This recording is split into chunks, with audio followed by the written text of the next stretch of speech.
this is Twigs Way of Parsley's Warren, and this is one of our continuing series of videos on how to identify some of the most popular of the rabbit foraging plants.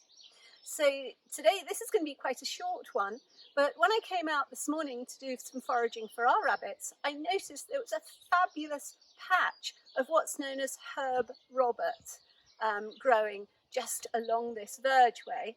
So I thought we'd come out and film it just to give you a real key to the identification of this very popular plant. So let's just have a close look in at it. You will see that it's one of the geraniums. Its full Latin name is Geranium robertianum. So it's known popularly by several common names. Its most usual one to be used is herb Robert, but it's also known by various other ones. It's known as storksbill, which is a variation on the cranesbill that a lot of the geraniums are known by. The reason behind that is simply, if you look at one of the little seed heads, you can see, this one's not quite far enough on, but you can see that it just makes a little kind of pointy bit. Later on in the year, as the seed head expands, that kind of looks like the beak of a crane or a stork. So it's called storksbill geranium. The other name behind it is actually the stinking bob. I just wanted to get that right, stinking bob, because when you pull it, it actually has quite an unpleasant smell, which is unusual for geranium. Person who's actually filming me doesn't agree and thinks it's not a bad smell, but there you are. So to identify it, it has a pale ferny leaf. It's slightly sticky to feel. It has a very small 5-petaled purpley flower, pinky purple flower. It has the very distinctive seed heads that are coming there.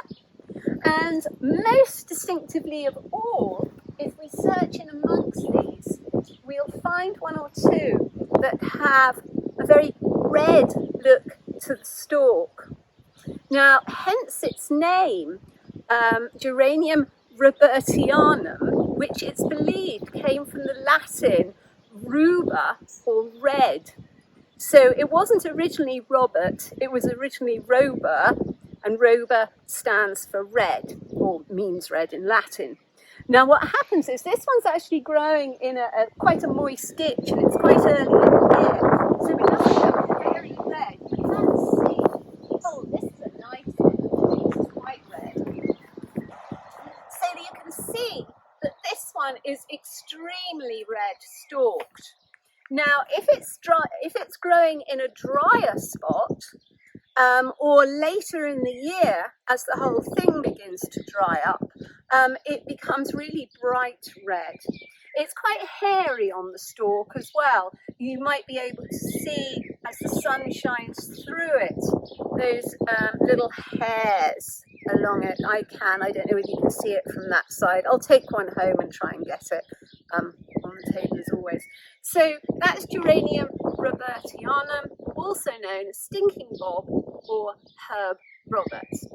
Before we leave, I'd just like to share something else about this, other than the fact that, of course, rabbits love it, in that I've just found out that it was apparently associated with the house goblin Robin Goodfellow in traditional folklore.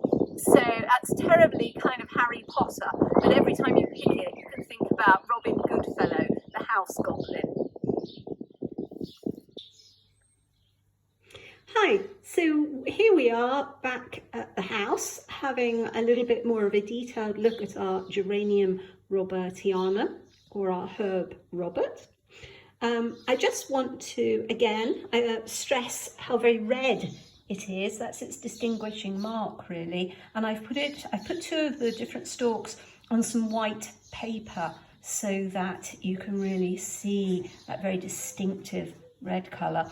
In the medieval and indeed later period, it was thought to be good for blood disorders and also for staunching of blood because of that red colour. It was called the doctrine of signatures. If a plant was very red, it was because it had been sent by God to help you with blood disorders. It made sense at the time. So, however, for us, we're more likely to think of it as a forage plant for our rabbits. Now, sometimes later in the year, or indeed even early in the year, if it's in a dry place, you'll find that the leaves go bright red. This one hasn't, and so I've handily found a photograph of one that had. This is a photograph from one of my other favourite books, Wildflowers of Britain, Roger Phillips. It's a very old book in the Pan Books series. But it has a super picture of one that he'd obviously found in a dry spot and so had already gone red with its red leaves, and it's very dark, almost purpley leaves at the top. But that bright red one that you can see there is quite typical of it in a dry spot or later on in the year. The other thing I just want to mention is its relationship to some of the other geraniums. Now, I'm going to cover things like the meadow geranium, meadow cranesbill, in another little video because there are so many of them. But I just wanted to point out, in terms of it being called the stalksbill, in fact, that one, its similarity with one of the other geraniums or cranesbills. This one actually is Geranium phaeum, which is a woodland or shady places geranium. And you can see that it has the same kind of stalks, the little seed heads coming out that are meant to be like the stalk or cranesbill. Interesting that this one's stalksbill and this one's cranesbill. I don't think there's any kind of real ornithological difference there, but maybe there is. Who knows? I don't know enough about stalks and cranes and indeed the overlap between them to know. Okay. Finally, before we leave that one, just a very quick look at the way in which its leaves as well overlap with a lot of the geraniums. So for this, it isn't terribly similar to the Geranium phaeum, which is why I'm going to devote another video to the geraniums, because they do have very variable leaves, in fact. However, over with my wildflower book, Wildflowers of the British Isles by Garrard and Streeter, which I'm sorry to find is now about £30 secondhand on Amazon. I do apologise for that. I feel perhaps I've created a demand.